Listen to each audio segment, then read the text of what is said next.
పితా పుత్ర పవిత్రాత్మ నామమున ఆమేన్. ఈరోజు దేవుని వాగ్దానం. మీరు ప్రభువును స్తుతింపుడు. ప్రభు సేవకులారా, ప్రభువును స్తుతింపుడు. ఆయన నామమును సన్నతింపుడు. ప్రభువు నామము ఇప్పుడును ఎప్పుడునూ స్తుతింపబడునుగాక. కీర్తన 113వ అధ్యాయం 1వ వచనం. ఈ వాక్యం మనకు ఏం చెబుతున్నదంటే, మనం ప్రభువుని స్తుతించాలి.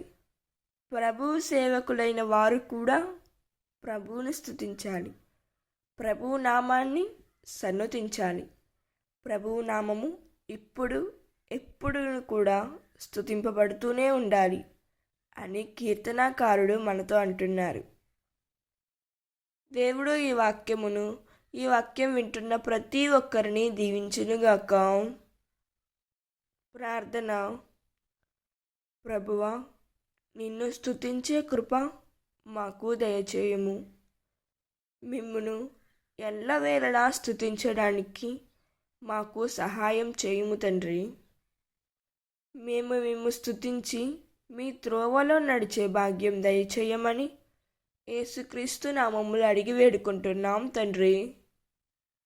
ఆమేన్. God bless you.